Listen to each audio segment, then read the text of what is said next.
Nossa, é uma nova etapa, assim. Eu acho que vai ser bem legal. Vai. A gente já sabe que é uma menina. Oh, que ótimo! Legal, hein? Sim, Bacana. sim, a gente E fez o exame de sangue. vai aproveitando para descansar, porque eu ouvi dizer, né? Não sei também, mas minha mãe sempre fala que primeiro filho, o primeiro filho e os primeiros meses aí assim é de aproveita para dormir, aproveita, né, para dar uma chegar a hora. Sim, o pessoal fala muito da questão do sono, né? Nossa. E aí primeiro filho também, porque você fica, é minha mãe que me diz, ela falou assim, nossa, você fica nervoso porque você não sabe de nada. Então o menino dá, aí você fica, entendeu? Então assim, para heads up, heads up. Sim.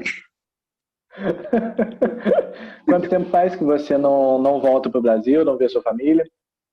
Olha, é, que eu não vou pro Brasil. Eu estava aí no Natal, no último Natal. Ah, esse último Natal você veio. É, estava aí. E ficou quanto tempo? Deve ter ficado uns 10 dias, mais ou menos. 10 dias, um pouquinho mais. É gostoso pra caramba, sabe? O bom é que assim, tanto tempo morando aí, você ainda não perdeu o sotaque de Belo Horizonte? Você sabe que, Marcelo, isso é um trem que todo mundo fala comigo, porque tem um monte de brasileiro aqui, e todo mundo ou é da USP ou é da UFRJ, né? E eu sou a única da UFMG. Aí o pessoal fala assim, nossa, André, que coisa, né? Quando você fala em inglês, a gente não tem noção de como que é difícil te entender quando você fala em português. Muito difícil. Fazer o Deixa quê? eu ver se o pessoal já entrou. Legal, Beleza. já tem bastante gente online. Aí a gente pode Ah, já começar mais a nossa entrevista. Primeiro, André, beleza, legal. se apresenta pra gente, por favor. Acho que eu te conheço já há bastante tempo, mas o pessoal não te conhece. Conta um pouquinho sobre você. Verdade. Então, boa tarde, pessoal. Meu nome é Andréia, eu sou farmacêutica bioquímica e eu trabalho agora nos Estados Unidos. Minha linha de pesquisa é mais com sinalização celular. O que é isso? É como que uma célula ela comunica com outra célula para você ter o funcionamento de um organismo como um todo. Então, quando você tem que células-tronco, por exemplo, que é o foco do meu trabalho, né? Trabalho com células-tronco. A gente sabe que os sinais que as células-tronco emitem são os responsáveis, no fim das contas, pelo reparo que a gente vê no reparo de tecidos, né? Então, aquela ideia antiga que a gente tinha, e uma célula-tronco, ela se transformava numa célula de coração, numa célula de fígado, para você ter o reparo do tecido, isso já está bem assim em desuso. Hoje, o que a gente sabe é que a célula-tronco, ela emite sinais bioquímicos, e aí o próprio órgão vai e tem o reparo, as células do hospedeiro, as células do host. Então, eu trabalho tentando entender melhor esses sinais, para que no futuro a gente não use mais a célula-tronco de um doador, por exemplo, para eu aplicar a célula por si só no doador. Não, a gente vai tentar imitar os sinais que as células-tronco geram, e aí eu tenho um refino do tratamento, sabe? Além disso, eu também trabalho com Uhum. HIV, e agora a gente vai começar a trabalhar com o Covid-19, que é o tema da nossa conversinha hoje, né? Que o professor Marcelo, claro, me colocou, me Sim. deu, né? Eu muito feliz de falar com vocês hoje sobre o Covid e tudo mais. Andréia, como a maioria das pessoas que vão nos assistir, não só pela live, mas depois a gente vai colocar no canal do YouTube da Liga, são alunos de graduação e de pós-graduação. Se você puder contar rapidinho, só como foi essa sua caminhada do mestrado e do doutorado para ir trabalhar nos Estados Unidos, até para inspirá-los um pouco. Marcelo, Claro, licença, rapidinho. Você pode liberar a gente para gravar, por favor? Claro, Deixa eu ver. libero todo mundo para gravar ou colocar em qualquer lugar. Eu confio no Marcelo, que na próxima vez que a gente encontrar, ele vai pagar uma cerveja para mim, porque eu estou, né, liberando, claro, propor, né?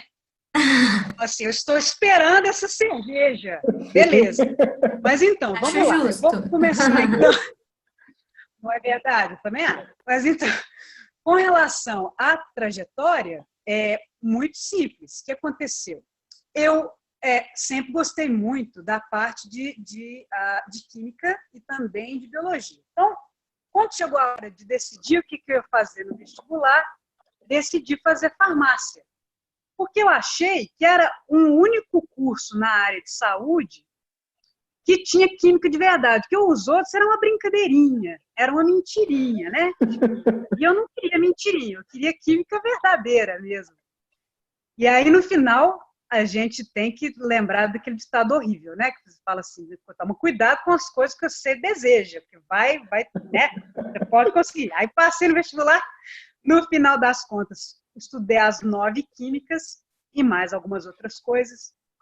E aí eu graduei. Aí na hora que eu graduei, falei assim, uai, mas é muito gostoso, né? A gente ficar na universidade, ser aluno e tal, não sei o que lá, que eu gosto muito de aprender. E agora chegou o final, mas que saco! E se eu não tiver que ir embora? E se eu fizer o seguinte? E se eu continuar aprendendo a minha vida inteira? Aí eu comecei a fazer, falei assim, então você o quê? Vou tentar fazer pesquisa. Aí era um jeito de continuar aprendendo para sempre. Aí fiz o mestrado, entrei primeiro, depois fiz os 2 anos, aí formei, depois entrei para o doutorado. Aí no doutorado foi muito joia, porque foi aí que eu comecei a mais ou menos direcionar para onde eu queria seguir a carreira científica, né? Porque no doutorado você meio que escolhe a base e o seu tema que você vai seguir para a vida toda. Aí eu escolhi, depois disso eu defendi o doutorado, e aí quando estava na época de defender, antes um pouquinho de defender, comecei a pensar, falei assim, olha, preciso fazer pós-doutorado, porque todo pesquisador precisa, né? É como se fosse uma residência que a gente faz. E eu queria muito fazer em outro país. Queria ter essa experiência de não ficar no Brasil. Aí eu mandei um e-mail para uma pesquisadora que eu gostava muito, que eu lia muito, e aí eu falei assim, nunca vai me responder, porque ela é famosa, ela é uma pessoa, né, que tem, ela é ocupada, ela nunca vai me responder. Mas mandei um e-mail mesmo assim. Respondeu, marcou entrevista e me contratou. Aí depois de um ano, aqui nos Estados Unidos com ela, no grupo dela, aprendi muita coisa, mas ela ficou sem financiamento. Aí ela me deu uma referência para um colega dela, que é o meu chefe atual, que é um cara muito joia, que trabalha também com célula-tronco e com HIV, e com tudo que eu sempre quis trabalhar. E aí agora eu trabalho no grupo dele, e vai fazer 2 anos. Agora em outubro, faz 2 anos, estou nesse novo laboratório, mas 3 anos dos Estados Unidos no total, setembro, né? E é isso. Legal. É só uma questão. E hoje você é contratada como pesquisadora? Exato, porque aqui nos Estados Unidos, eles têm inclusive é isso que eu queria também falar, que é um pouquinho diferente do Brasil. Nos Estados Unidos, a gente tem sempre a noção, quando você está no laboratório, que você está trabalhando numa empresa. No Brasil, é uma ideia assim, isso aqui é uma escola, nós somos um grupo, é uma coisa mais um pouco bem ligada à academia, aquela ideia. Aqui nos Estados Unidos é mais assim, você é um funcionário do meu laboratório. Então, é bem diferente a ideia. Então, eu tenho um contrato de trabalho, eu recebo um salário, eu tenho benefício como um trabalhador, como outro qualquer. Legal, legal. E hoje, assim, qual é, vamos dizer assim, qual a liberdade que você tem para pesquisar? Hoje você segue linhas de pesquisa do seu orientador? Você tem liberdade para propor alguma coisa? Como funciona? Então, aqui nos Estados Unidos, aí, assim como no Brasil, eu imagino que existe variação de laboratório para laboratório, mas o que eu posso falar é da minha experiência. No meu laboratório, eu sigo 2 linhas de pesquisa. Tem uma linha que é do meu orientador, e eu ajudo, e eu sou a líder daquele projeto, mas ele também me dá liberdade para seguir o meu projeto, que é uma coisa que eu propus para ele. Então, ele virou, e quando a gente teve uma reunião, é sempre muito cheio de diálogo, e tem esse espaço no meu laboratório. Cabe, claro, disponibilidade de recursos, de espaço, tempo, está dando conta da lei que propôs no início, né? Porque tudo isso que a gente faz tem que ter uma resposta para o governo dos Estados Unidos, porque toda a pesquisa, pelo menos do meu laboratório, é ligada ao governo dos Estados Unidos ainda. Então, quando ele propôs, né, os projetos, tinha que dar uma resposta. Assim, olha, isso foi cumprido, então eu preciso trabalhar na linha dele, mas, ao mesmo tempo, ele me dá liberdade, claro, e dinheiro para eu fazer o que eu quero. A linha de pesquisa que você gosta, que é a sua linha de pesquisa, é sobre o quê? Então, aí o que a gente está fazendo agora é tentando usar. É o seguinte, a célula-tronco, ela libera uns envelopinhos feitos de gordura. E dentro do envelopinho, você tem os sinais bioquímicos. Na minha linha, Andréia mesmo, a gente está vendo qual é a parcela, quais são os sinais daqueles envelopinhos que ajudam em angiogênese, ou seja, formar novos vasos sanguíneos e controlar a pressão arterial. Para o meu chefe, eu trabalho num projeto ligado mais a como célula-tronco pode prevenir especificamente os impactos negativos do HIV e o tratamento do HIV. Diferente. Legal, legal. E você já gostava desse trabalho com célula-tronco, com a ideia de trabalhar com célula-tronco durante o mestrado e o doutorado, ou foi quando você foi para aí, o cara te propôs e falou, beleza, vamos lá? Meu doutorado já foi em célula-tronco.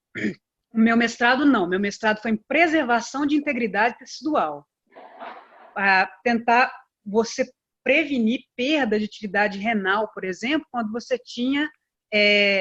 quando o paciente, por exemplo, consome um tipo de medicamento, aí ele é tóxico para os rins.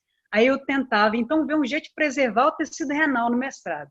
No doutorado, falei assim, por que ao invés de preservar, né, tecido, a gente não fala em reparar?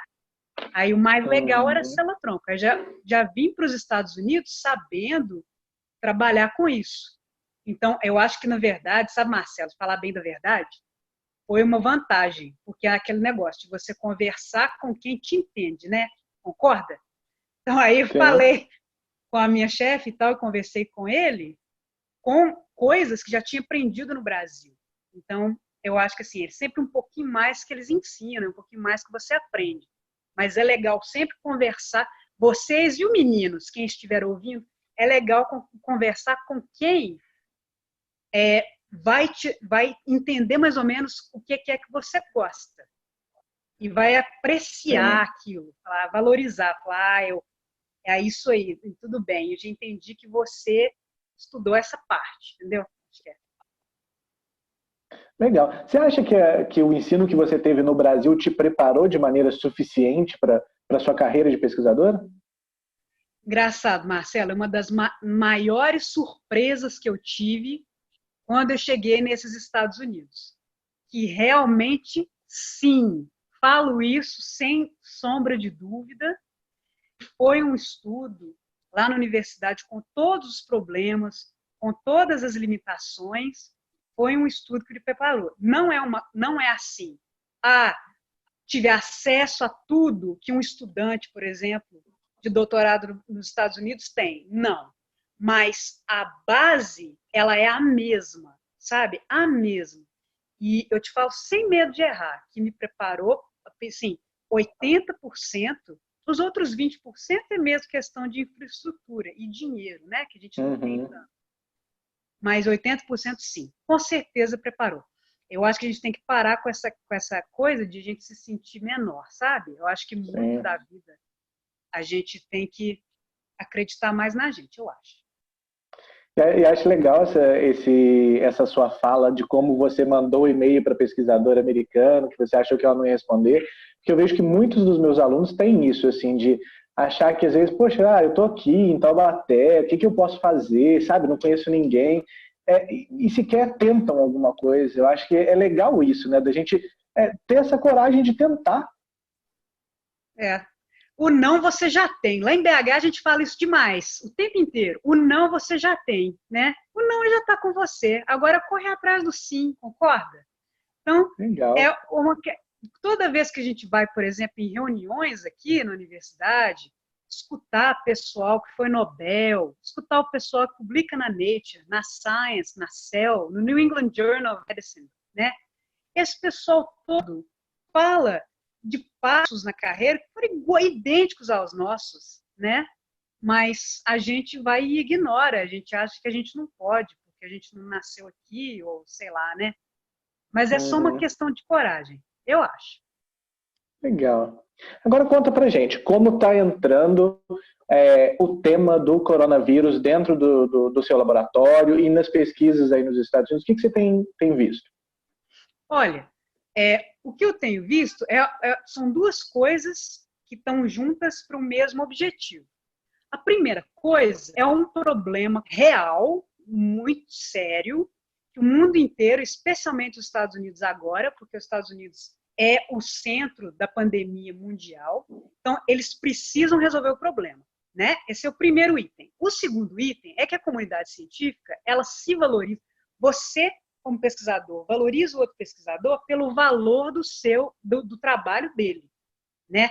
Então a gente se valoriza pela importância e o valor do nosso trabalho.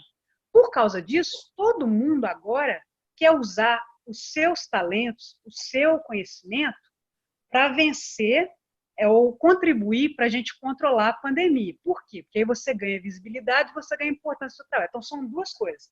Um problema sério para o país resolver e para o mundo resolver, né? Que os governos estão incentivando com muito dinheiro.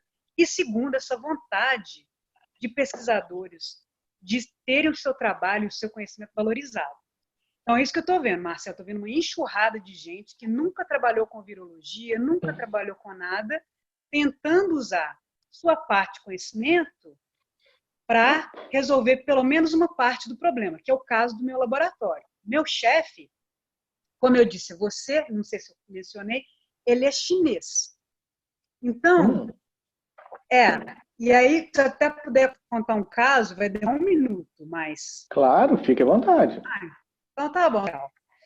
Meu chefe chinês é de um vilarejo chinês do norte da China, que tem 5.000 habitantes, um pouquinho menor que Caxambu, né? Então, o que acontece? Quando ele tinha 10 anos, ele foi para a escola, aí ele voltou para casa, e aí ele viu os soldados chineses batendo no pai dele, na porta de casa, e o pai dele era professor. Batendo muito. E ele tinha 10 anos, ele falou assim, meu Deus, eles vão matar meu pai. Aí ele correu assim, né? E a mãe dele segurou, falou assim, meu filho, não vai ali, senão eles vão te bater também. E os soldados batendo no pai dele, falando assim, isso é para você parar de contar mentira na sala de aula para os alunos. Aí os soldados foram embora, o pai dele muito machucado, ele foi e ajudou o pai dele, junto com a mãe dele, né, colocar de volta dentro de casa. E ele falou, pai, qual foi a mentira que você contou para os alunos na sala de aula que deixou os soldados tão bravos com você? Aí ele falou assim, eu não contei mentira nenhuma, meu filho. Eu só falei que os fazendeiros americanos conseguem comprar carro. E aí, para os alunos chineses, isso era um choque, porque eles estavam todos passando fome. E a propaganda na China é que a China tem que salvar os Estados Unidos, que os Estados Unidos estão morrendo de fome. Então, o soldado chinês escutou isso, que ele estava falando que, na verdade, a vida do fazendeiro americano era tão melhor que, além de não passar fome, ainda tinha dinheiro para comprar carro. Aí eles foram e bateram bastante nele e falaram que ele ia parar de falar isso. Aí meu chefe, nesse dia, veja só, Marcelo, falou assim, papai, um dia eu vou crescer e aí eu vou te levar para a gente morar nos Estados Unidos. Anos passaram, ele virou médico cardiologista, trabalhando com HIV, e hoje ele trouxe o pai dele, realmente. O pai dele morreu aqui nos Estados Unidos, tem 2 anos. Mas então, aí por causa desse gancho que o meu chefe tem, porque ele é chinês, ele não gosta do governo chinês, não gosta dos problemas que a China enfrenta, mas ele é chinês. Então ele tem grupos que são próximos dele, grupos de pesquisa e grupos de médicos lá.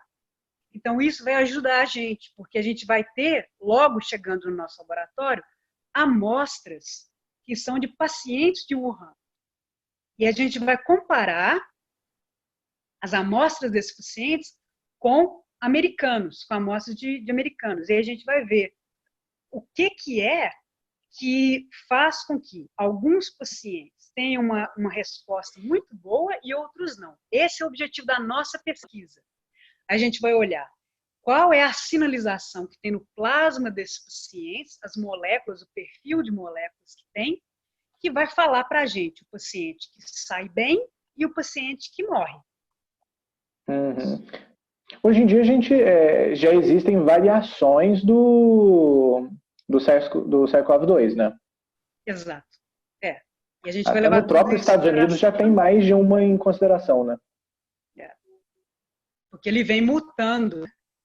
Isso é uma doença horrível, né? Você vê que tem capacidade de você começando a entender e ela vai e muda. E aí você tem, né? É tudo imprevisível. A gente não sabe onde é que vai parar, né?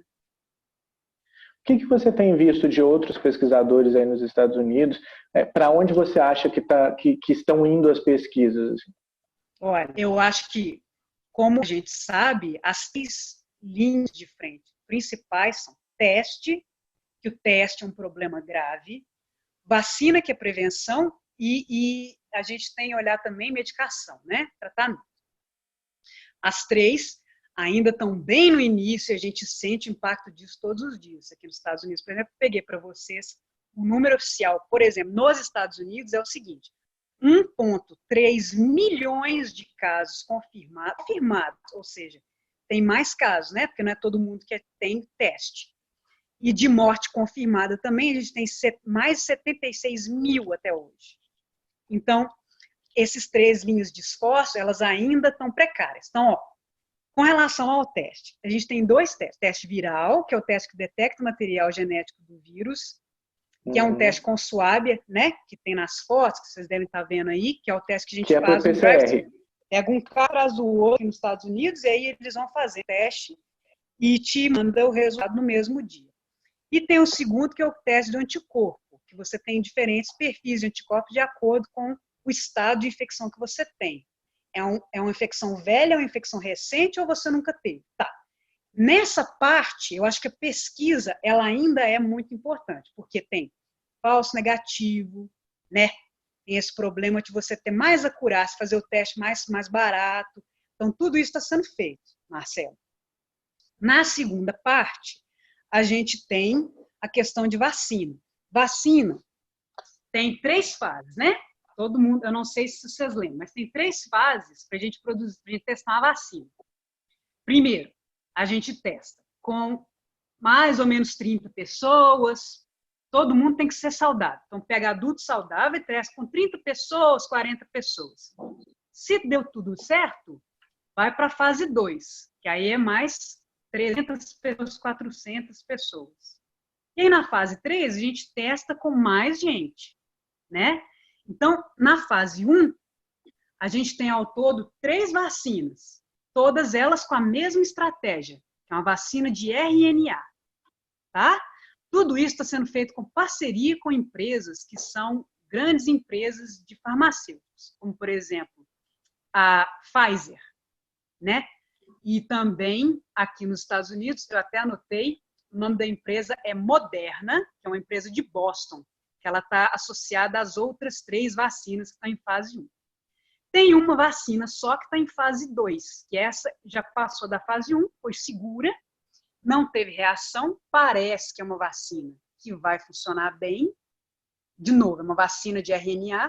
O que é isso? Você vai e injeta um RNAzinho ali, e uma vez que ele é envelopado pela sua célula, é como se essa molécula ela ensinasse a célula a se defender do vírus. Então, não é pedacinho de vírus, não é vacina de vírus atenuada, não.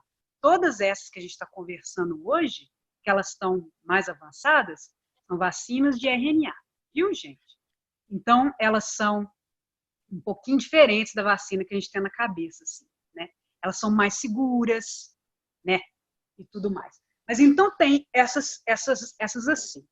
Com relação a fármaco para tratamento, tem bastante coisa que está sendo falada também, sabe? Vocês viram o desastre que foi a cloroquina, eu aposto que vocês aí no Brasil estão cansados de saber que é um desastre. Mas agora então, a gente teve tem... uma aluna, teve uma aluna que acabou de perguntar sobre a hidroxicloroquina, porque aqui no Brasil se falou muito disso e o débil mental do presidente ainda tem falado muito disso, né? Infelizmente, né? Porque foi uma coisa que surgiu no grupo francês, não sei se todo mundo tem a mesma ideia, mas surgiu num grupo francês e para os pacientes daquele médico que fez o tratamento lá naquele hospital de Paris, deu certo. Mas isso é que é difícil, porque toda vez que a gente fala em um tratamento novo, né, com fármaco, a gente tem que olhar para muitas pessoas, né, a população grande. Então, isso é que é perigoso. Então, você olhar num número menor de pacientes, às vezes dá uma falsa ideia de que aquilo podia ser usado para muitas pessoas. Então, como é uma coisa que todo mundo está desesperado para resolver, a gente pulou em cima da hidroxicloroquina e falou assim, nossa, então isso vai resolver os nossos problemas. Mas é um fármaco que ele tem uma toxicidade importante e ele não pode ser usado com qualquer pessoa, né? Inclusive, era uma coisa que o CDC, as agências de saúde, a OMS, todo mundo falou isso. Falou, olha, cuidado, cuidado. Mas política é um pouco diferente de ciência, né? Então, a política, ela busca umas soluções mais rapidinho. Ciência não é isso, né? Então, foi por causa disso que agora, no final das contas, mesmo depois de tanta propaganda, agora a gente sabe que hidroxicloroquina não é uma boa alternativa, né? O certo agora, então, é a gente olhar para antivirais. Os antivirais que a gente tem, que tem um mecanismo muito legal, são iguais ao remdesivir, que é o quê? Você tem um substituto de um pedacinho de uma molécula que o vírus precisa para se multiplicar. Então, você engana o vírus. Você tem uma molécula, aí a molécula está lá na sua célula e ela parece com uma molécula que o vírus precisa para reproduzir. Aí ele usa a molécula falsa. E aí o que acontece? Ele não reproduz, né? Então, é isso que o remdesivir faz, em último caso. Ele para a reprodução do vírus, não tem aquele número enorme de partícula viral na sua célula, que vai te causar aquela inflamação importante que você vê nos pacientes. Então, é um medicamento muito mais seguro do que a hidroxicloroquina, a toxicidade dele é bem menor, e agora parece que a gente vai encontrar. Inclusive, uma história engraçada sobre o remdesivir. Ele foi criado correndo para tratar o ebola, e não deu muito certo com o ebola. Mas, com o Covid-19, parece que está dando até muito mais certo do que ele foi desenhado, que era para o ebola, né? Vamos ver. Ele ainda é usado para o ebola? Não, eu acho não. Eu acho que eles tentaram, a ideia foi assim, fazer para o ebola, e aí não deu muito certo, a eficácia não era tão boa, aí deixaram ele de lado. E aí, quando veio o Covid, eles começaram a testar outros antivirais, né? E aí esse deu certo. Assim, numa bateria, sabe, de teste que eles fizeram. Primeiro eles testaram em célula, e depois eles passaram para animal. Deu certo, aparentemente, né? Vamos ver. Vamos esperar, né? Porque tudo tem que esperar. Uma coisa assim que a gente tem que ver para ver, né? Os corajosos que vão usar a terapia, agradeço, mas mais difícil. André, vamos colocar aí nos últimos 15, 20 dias, até no último mês, a gente tem começado a perceber cada vez mais estudos e menções a danos neurológicos associados ao Covid. Não só os danos neurológicos, mas também problemas com relação à coagulação, né? Na sua opinião, você acha que isso mostra, tipo, vamos dizer assim, o fato da gente estar ouvindo esses primeiros relatos no último mês, isso pode estar associado a uma mutação do vírus que está causando isso, ou, tipo assim, a gente simplesmente não estava testando essa galera para nada neurológico, porque vamos salvar a vida, dane-se tomografia, e agora que a gente está tendo um pouco mais de respiro, a gente está fazendo essas avaliações. Eu acho que é mais claro que pode ser primeiro. Claro que pode primeiro. Novo, é um vírus novo que a gente não sabe muito sobre ele ainda. Mas eu acho que está mais para ser que a gente agora teve tempo. Sabe por que eu fiz isso, Marcelo? Porque quando você olha para a família do coronavírus, olha para a família do coronavírus, ele tem 7 primos que a gente conhece hoje em biologia. Eu não sou bióloga, mas eu convivo com eles há muito tempo. Então, o que eles dizem é o seguinte: esse coronavírus ele é de uma família específica que tem pelo menos 7 primos próximos. E esses 7 primos próximos, a gente já sabe que eles vão e afetam o sistema nervoso, sim, causam inflamações importantes no sistema nervoso, sim, e também atacam o fígado, atacam o sistema renal, dão problemas de coagulação. Tudo isso acontece com os primos do vírus. Então, é uma coisa que a gente deveria ter esperado desde o início. Mas eu acho que estava todo mundo tão em pânico com relação à pneumonia, que é uma coisa, né, muito mais urgente, que a gente não olhou para esses casos antes. Então, eu acho, sinceramente, que se a gente fosse retomar, tivesse uma forma da gente reanalisar os casos que a gente vê desde o início, nós veríamos esses problemas. Nós veríamos. Em outros tecidos que não tecido pulmonar. Veríamos. Porque quando você olha, o vírus ele é 82% similar a um, que dá muito problema, que ele vai e gera problemas neurológicos. Então é interessante a gente pensar nisso, entendeu? Que era para a gente ter previsto isso antes. Mas eu acho que era tão urgente, era tão importante a pneumonia, que você não enxerga mais nada. Então eu acho que é mais para o segundo.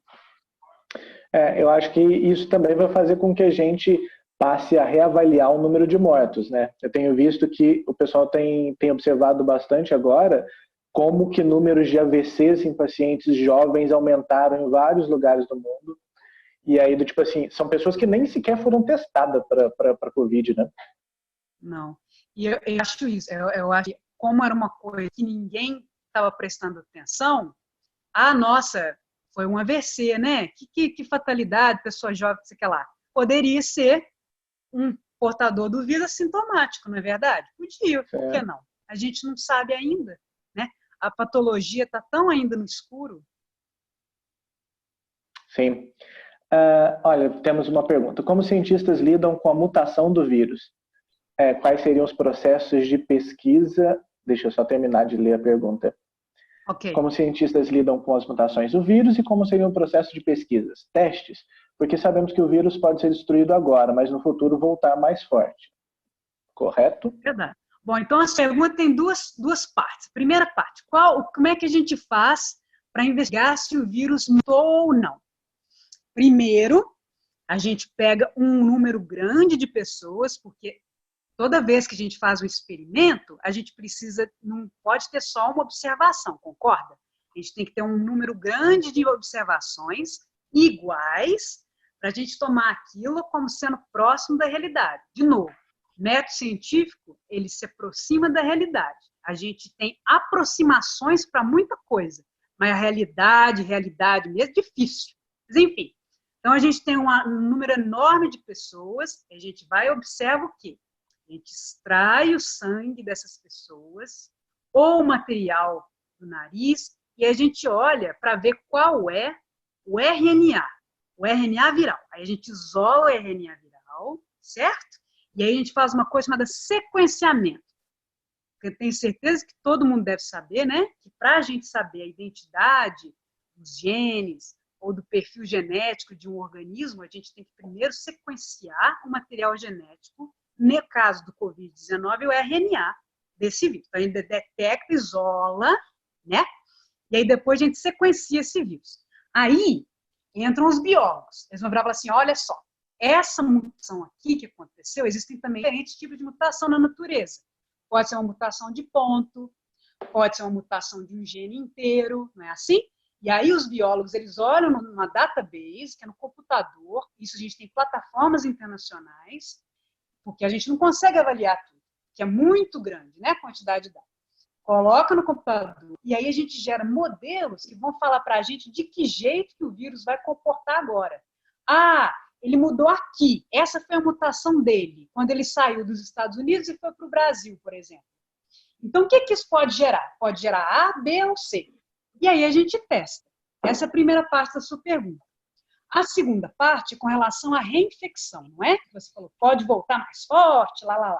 Uhum. Então, o que acontece? A gente está trabalhando com a hipótese de que sim, vai ter uma corrente agora, vai ter um pico, depois ele vai descer, vai cair, e aí depois ele volta daqui a alguns meses. Para os Estados Unidos, a gente está pensando que esse pico vai vir no finalzinho do mês de agosto. O novo pico, né? Para a Europa vai ser um pouquinho antes e para o Brasil vai ser um pouquinho depois. Esse pico, novo pico, ele pode ser por mutação, sim, mas ele também pode ser por outras razões. Como você vê, por exemplo, hábitos das pessoas quando você muda a estação. Pode acontecer. Mas as mutações que vão gerar esse novo pico, a gente ainda não sabe aonde que vai acontecer. Os modelos vão falar para a gente como é que vai ser depois. Mas é muito provável que sim, que aconteça. Sim. É provável que a gente, de certa forma, vá continuar tendo contato com esse vírus anualmente, como a gente tem com H1N1, por exemplo? Pois é. Essa é uma questão, Márcio, que se você quiser escrever um paper comigo, a gente testar, eu super, assim, afim de escrever, que vai ser ótimo. Porque é uma coisa que todo mundo especula, mas a gente tem muito pouca evidência. Falar assim, com certeza, tudo indica que sim, tudo indica, infelizmente, tudo indica que sim, pela própria biologia do vírus, ele é similar a outras epidemias que a gente teve, né? Então, a gente acha que é uma possibilidade real. Mas falar com você com certeza absoluta, não existe certeza absoluta, nem ciência, mas é muito provável que sim. Até observando os primos deles, né? Por exemplo, viagens aqui nos Estados Unidos. Eles estão falando viagens aéreas nacionais, não vai ter até o final do ano, não vai ter mais, né? Eu estou em lockdown, olha, eu estava olhando, tem 50 dias que eu não posso sair da minha casa se não for para ir no supermercado ou na farmácia. E quando eu vou ao laboratório, eu tenho que ter um crachá para mostrar que eu estou indo lá e sempre de máscara. Você não sai de casa sem a máscara, porque a multa, né, é uma multa alta, não dá para sair. Então, é uma coisa que apavora, porque a gente não sabe ainda como é que vai ser, quando que vai parar, pra gente, e aí o segundo pico, de que jeito que vai ser? Você pensar que tem mais de 30 milhões de pessoas que perderam emprego aqui nos Estados Unidos com isso, né? Também. Tem uma pergunta aí? Estou falando aqui, mas tem pergunta? Oi, Andréia. Então, eu queria entender assim, no laboratório de vocês vão pegar amostras de pacientes tanto de Wuhan, comparar com dos Estados Unidos e para traçar, então, um perfil. Com esse perfil, a intenção de vocês vai ser direcionar para uma dessas 3 linhas que você tinha falado?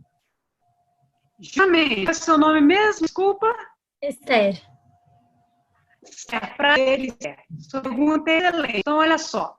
A gente vai tentar ver por que alguns pacientes recuperam muito depressa e ficam super bem, não acontece nada com eles, e alguns ficam muito doentes. E às vezes é independente de idade, às vezes é independente de fator de risco, independente de tudo isso. Então, a gente quer entender o mecanismo, a razão pelas quais a cepa de Wuhan e também a cepa derivada, né, que está agora aqui nos Estados Unidos, como que elas impactam a resposta de cada paciente. A gente vai olhar o sangue dos pacientes, a gente vai olhar também a amostra de fezes dos pacientes, que a gente quer olhar a flora intestinal, que pode também estar influenciando na imunidade de cada pessoa, e a gente vai tentar traçar um perfil para ver por quê. Essa é a nossa pergunta. Primeiro, por que é que tem gente que morre tão depressa, 6 dias, 7 dias,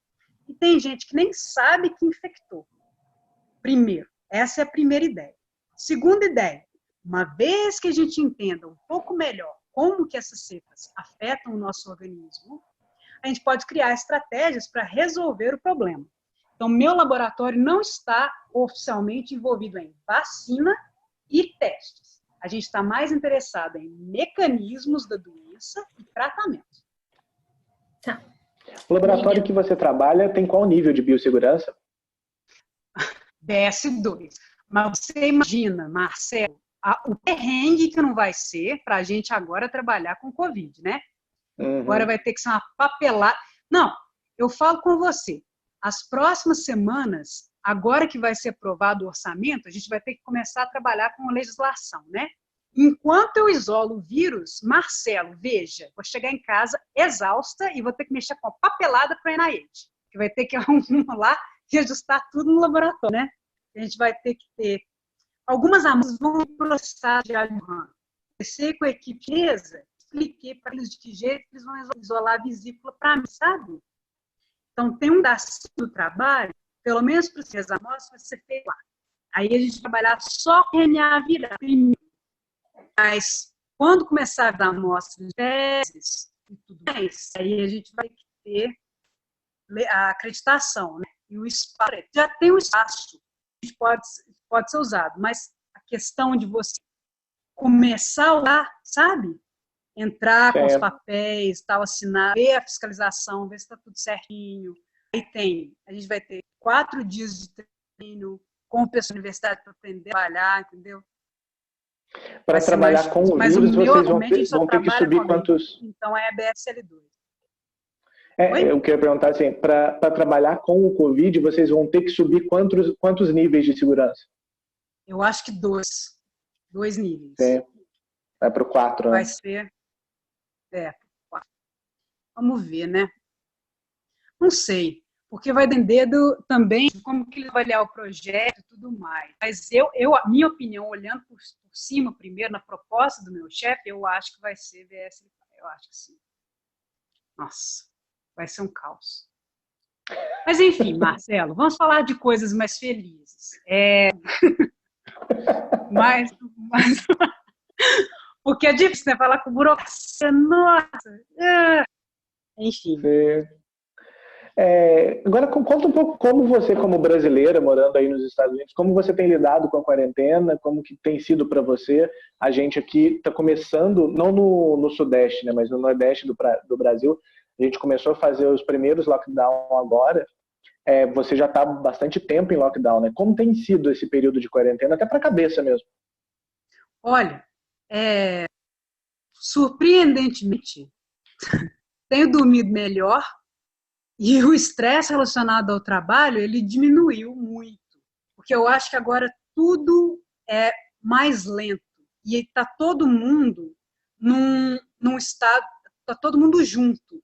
Então, aqui nos Estados Unidos, diferente do Brasil, é tudo muito otimizado e as pessoas esperam sempre o máximo de você, o máximo. Então, as pessoas não se atrasam para nenhuma reunião, não importa se é reunião até do corpo estudantil, todo mundo na hora, os prazos eles são apertados e se você não cumpre, é uma coisa assim que ninguém espera que você não cumpra, porque todo mundo cumpre tudo certinho, né?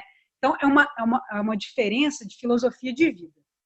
Então, quando você sai do Brasil e vem trabalhar nos Estados Unidos, no início é um pouco chocante, assim, porque as pessoas elas são bem intransigentes e elas exigem uma qualidade, uma rapidez, uma qualidade de trabalho muito diferente do Brasil, sabe? Pelo menos na minha experiência. Eu trabalhei a vida toda na universidade, na UFMG, e aí depois vim para cá, é bem diferente. Como eu disse para você no início, na UFMG tinha sempre essa aura de você estar na escola.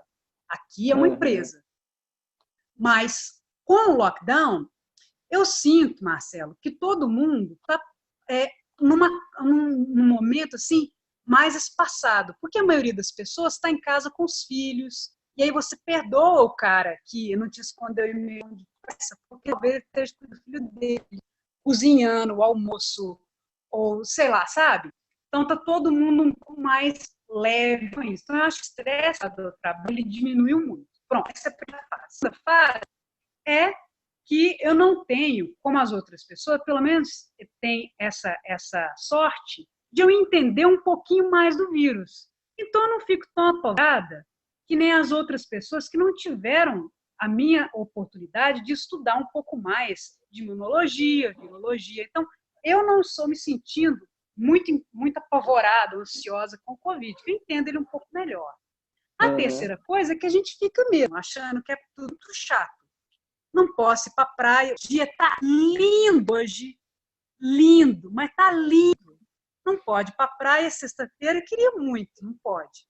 Não pode sair, não pode fazer nada. A única hora que a gente sai é para ir na drogaria e no supermercado. Só.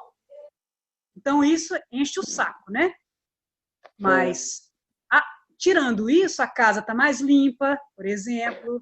As plantas estão mais voadas. Comendo melhor, que agora não vou fazer restaurante. Assim, tem essas coisas. Mas eu vejo que os americanos em si, a qualidade de vida deles caiu muito. Por quê? Muito desemprego diferente do Brasil. Eles não têm um seguro-desemprego. Nosso seguro-desemprego já é ruim. O dos americanos é pior. Eles têm um estímulo do governo deles para eles tentarem continuar a vida normal, né? Mas ainda é pouco dinheiro, então existe muita ansiedade. E o americano médio, assim como o brasileiro médio, não tem oportunidade de estudar o que a gente estuda. Então, é muito assustador para eles ver que o governo está pedindo para você ficar trancado dentro de casa. Assustador. Eu vejo que aí nos Estados Unidos também, até infelizmente, temos presidentes parecidos. Nossa! Marcelo, vamos conversar sobre Regina Duarte. Eu acordei com esse vídeo.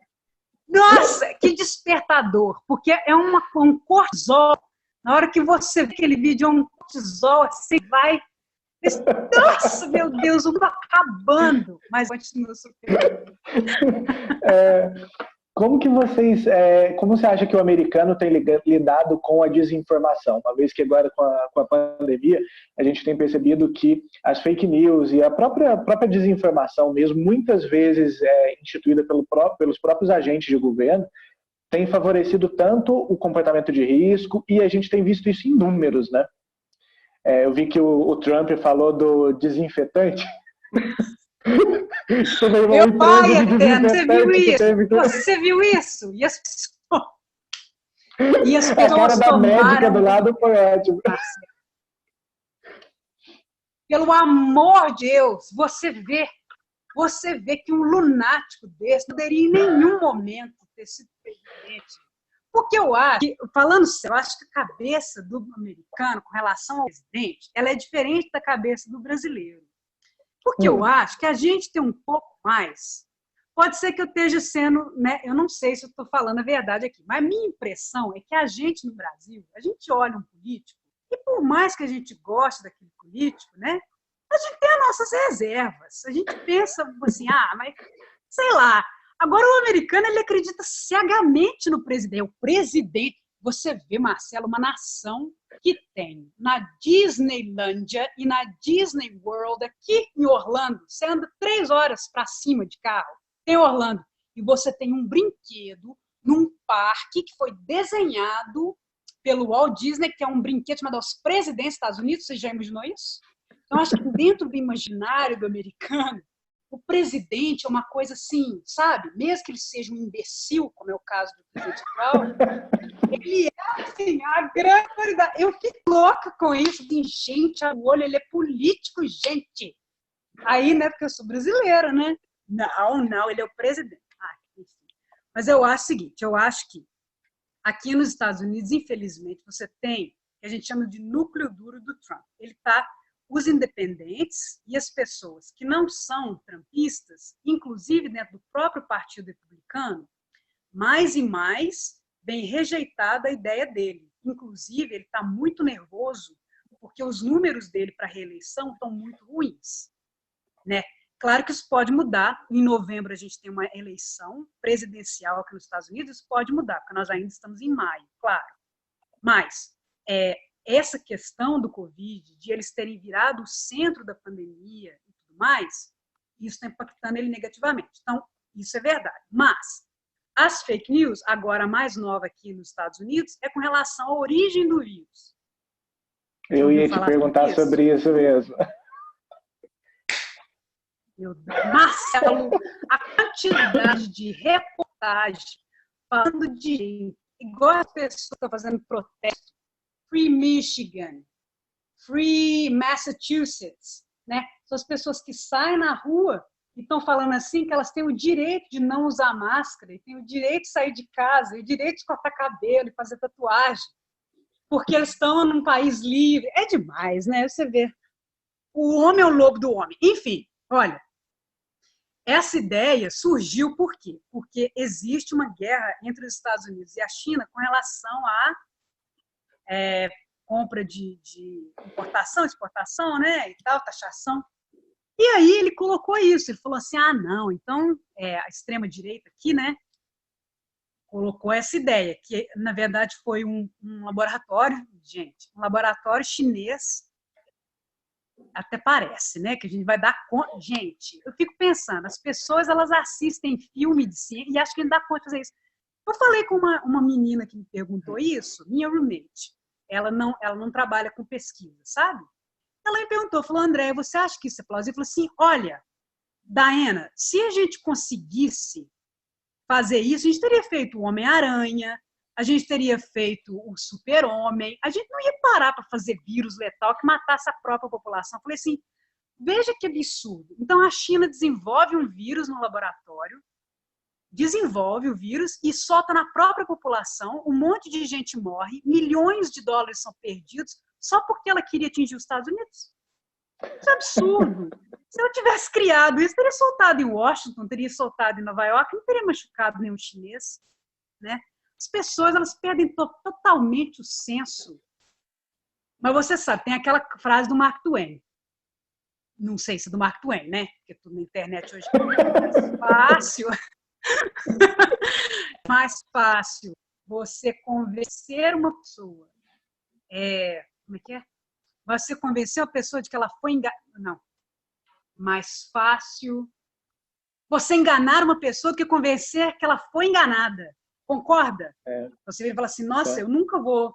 Não, eu não fui enganado sobre isso. A China realmente fez esse vírus. Não, a China não fez o vírus. O vírus, ele pulou, talvez tenha pulado do morcego, foi para o pangolim por causa de problema. Você sabe a história, Marcela? É tão engraçado. Porque o cara provavelmente comprou o pangolim por causa de problema de ereção, problema de o primeiro paciente sexual, sabia disso? Paciente número 1? É isso aí. Não sabia. E o pangolim na China, eles acreditam que o pangolim, ele vai e corrige o problema de disfunção erétil. Então é por isso que ele é tão traficado na China, porque as pessoas... Não existe Viagra, eu acho, né? Então aí o cara vai e se alimenta daquilo assim, então é isso aqui que... Então foi isso. Aí eu virei e falei isso com ela, falei assim, é claro que foi isso que aconteceu. Exatamente, foi um broxa, isso mesmo. Quem fez essa pergunta provavelmente foi um broxa. Veja, o problema na cabeça dos homens, melhorem. Não importa se você tem problema, disfunção, isso não é o fim do mundo, homens, vejam. Ótimo, ótimo. Pessoal, alguém gostaria de fazer mais alguma pergunta? Tem mais alguma dúvida? Aproveitem, porque não é todo dia que a gente tem a oportunidade de falar com alguém tão importante, tão carismático. Demais, nossa, importância, né? Demais. Andréia, queria fazer uma pergunta. Oi. Eu vejo que aí nos Estados Unidos a saúde quase por inteiro ela é de iniciativa privada, né? Tendo em conta essa pandemia e tudo mais, a hora que se tiver desenvolvido uma vacina, um medicamento, o governo está sustentabilizando algum programa para ceder isso de forma gratuita para a população? Ótima pergunta. Qual é o nome? Lucas. Lucas, muito obrigada pela sua pergunta. Isso é super legal a gente conversar sobre isso. Uma das coisas que eu percebi, Lucas, quando eu cheguei nos Estados Unidos, era como a gente é feliz no Brasil porque a gente tem o SUS. Os americanos, eles sofrem muito porque eles não têm nenhum tipo, quero enfatizar com todo mundo, eles não têm nenhum tipo de saúde gratuita.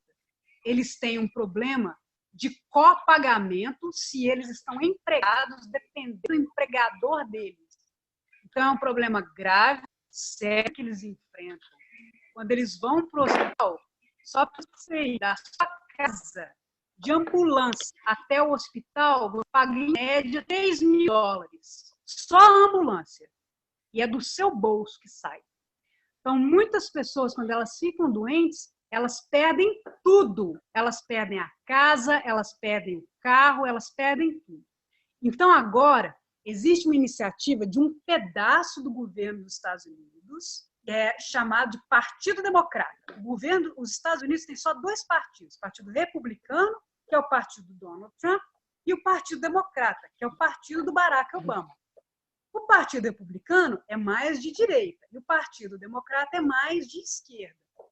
Então, no Partido Democrata, Lucas, os legisladores do Senado e da Câmara que estão lá estão tentando fazer com que o tratamento do Covid seja uma coisa, especificamente do Covid, seja para todos. Porém, como a maioria do Senado ainda é feita de republicanos, pessoal da direita, vai ser uma guerra, vai ser uma batalha para conseguir. Por exemplo, o estímulo de dinheiro que você vê que os Estados Unidos estão dando para as famílias agora, que ficaram as pessoas desempregadas nessa Covid, os republicanos, que são a maioria, queriam dar só para grandes empresas. Porque eles falaram assim, se a gente faz com que as grandes empresas tenham muito dinheiro, a gente não quebra o país. O Partido Democrata disse, não, senhor. Então, as grandes empresas vão ficar tranquilas e a economia a gente vai confiar neles, mas e o garçom? E a diarista? E o pessoal o bartender, né? Como é que vai ser com eles? Então, assim, existe uma guerra aqui nos Estados Unidos, uma guerra política muito séria, que corre o risco de eles perderem com relação a isso. Mas excelente a sua pergunta, Lucas. Inclusive, é uma das mais importantes pautas para a eleição de novembro. É a questão da saúde para todos aqui. Que é o único país, né, no mundo que não tem licença maternidade paga, que não tem férias direito, que não tem saúde para todos, é os Estados Unidos, infelizmente.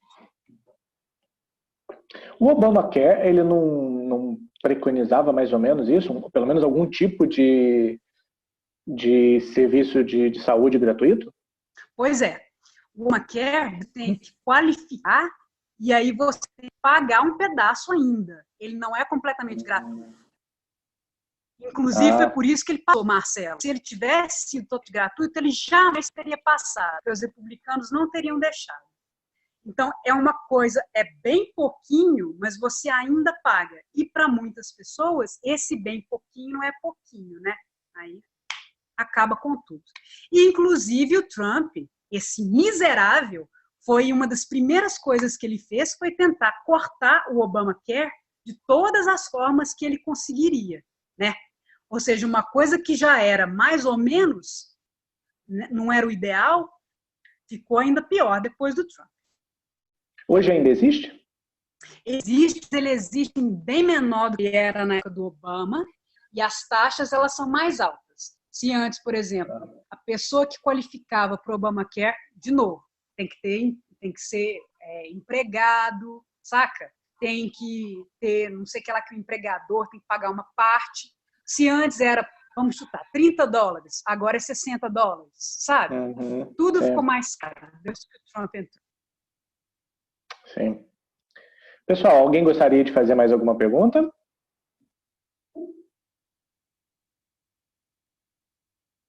Não, eu só queria falar saíram algumas notícias, né, que alguns estados autônomos dos Estados Unidos têm retomado as atividades, tanto econômicas como sociais. Ai, isso não me fale. Não me fale. Realmente. Porque eles estão passando como uma falsa sensação, né? Tipo, tem uma condução de segurança que não ocorre de fato. É verdade. O que acontece? Os estados que são governados por republicanos, principalmente, eles têm a ideia de que você não pode travar a economia. Isso é uma coisa grande do partido republicano, certo? Mas, além disso, você tem também a reeleição do Trump, que está acontecendo agora em novembro. E os estudos dos Estados Unidos falam que o presidente ele é reeleito se a economia vai bem. Se a economia vai mal, o presidente geralmente não é reeleito. Então, o Partido Republicano tem feito tudo para tentar reeleger o Trump. Então, tem isso. E o número 2 é essa sensação que a gente discutiu antes, essa falta de confiança na ciência, né? Porque as pessoas elas acreditam no que é falado para elas, mas de outras fontes. Então, eles olham e falam assim, mas isso é um exagero da mídia, isso é um exagero, isso não vai acontecer aqui, eu sou saudável, né? E também isso infringe muito a liberdade individual, que é uma coisa que machuca as pessoas, né? Porque todo mundo tem resistência a ter suas próprias liberdades individuais restritas. Então é complicado, aí mexe com uma coisa que é mais a sua praia, Esther, que é a parte de psicologia, minha praia é mais rica. Mas enfim, estava querendo dizer isso, que é difícil e está completamente errado. Se for abrir, porque realmente é uma coisa importante a economia, tem que abrir mais cedinho. O CC, que é a agência daqui que regula, né, fármaco, mandou uma cartinha com todos os passos que deveriam ser feitos, tal, aquela que rejeitou a cartinha categoricamente, falou assim, não quero, passa de outro, isso aqui está muito lento, está muito, muito organizado, eu não quero isso, o que eu quero é bagunça, o que eu quero é zona, né, é isso aí. Então, isso é horrível. Andréia, você acha que o povo americano ele é tão ou mais descrente na ciência do que o povo brasileiro?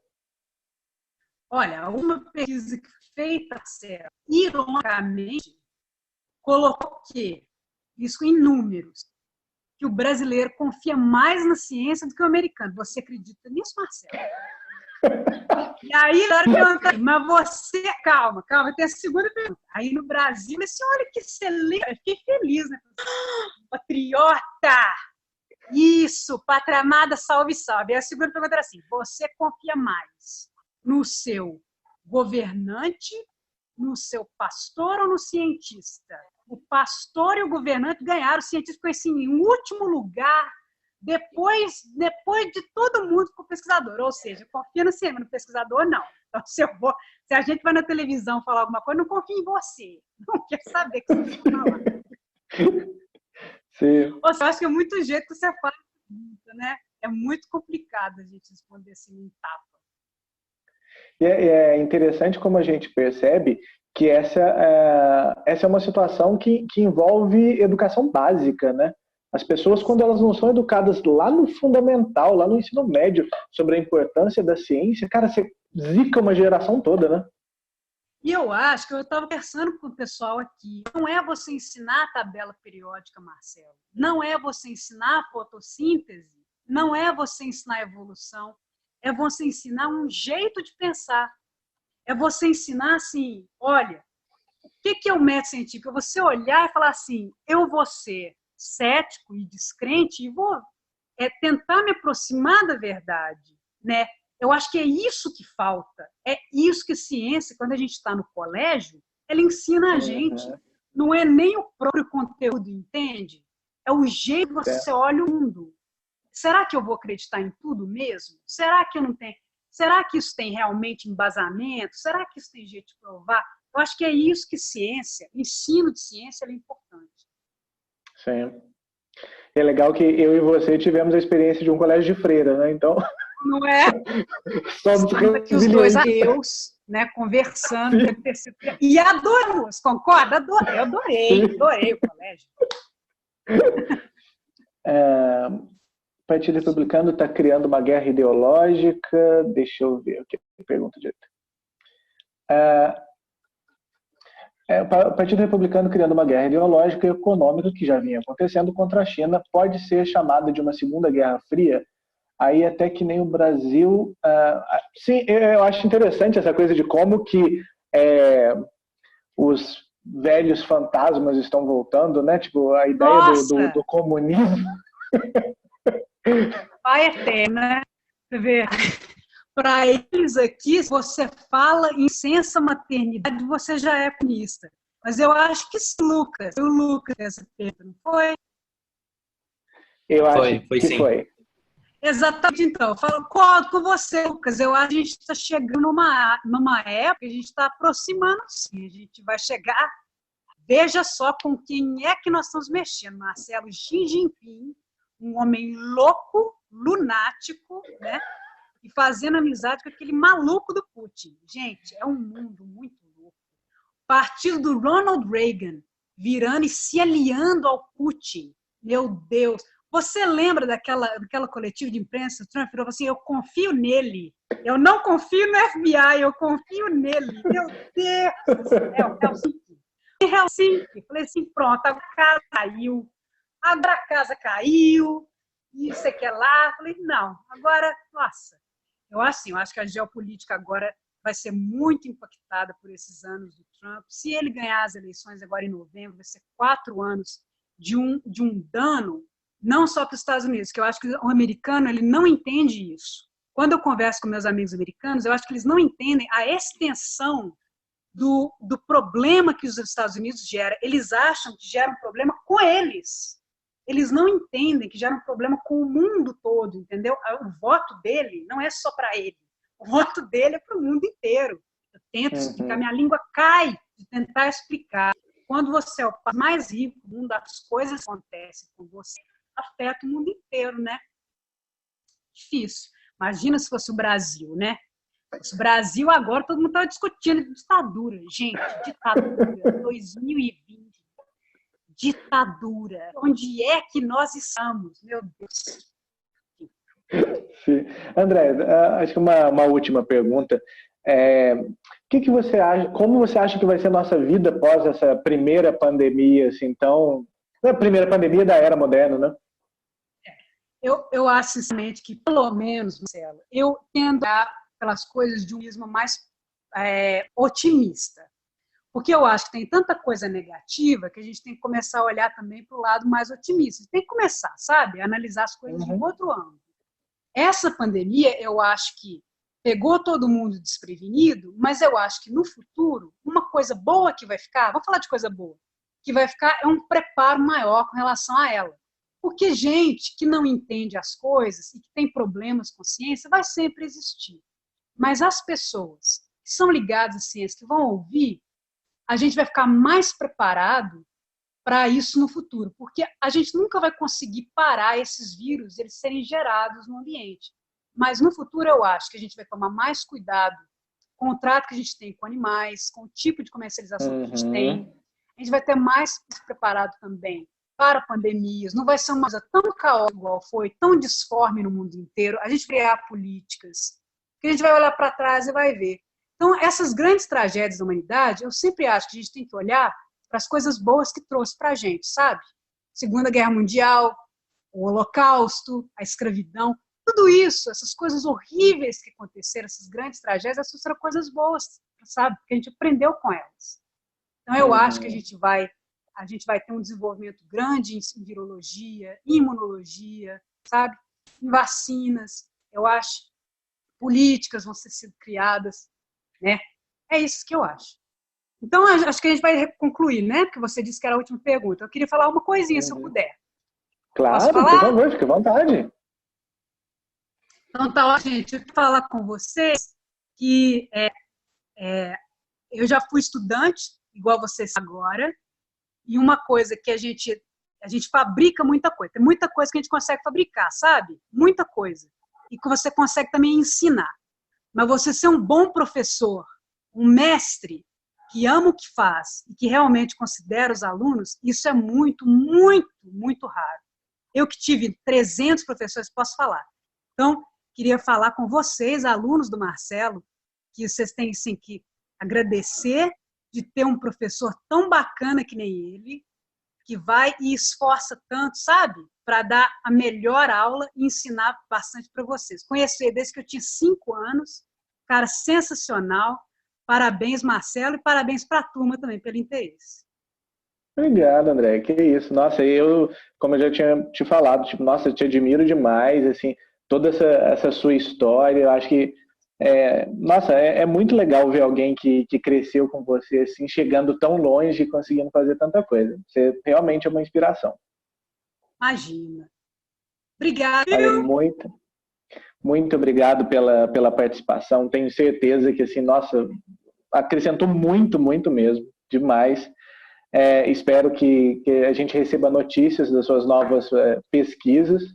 Claro. Acho que vai ajudar muito ao pessoal se motivar, até para se inspirar na sua história de vida. Eu acho que essa talvez seja até a principal mensagem dessa live, assim, se inspirar na sua história de vida, que é uma história muito legal mesmo.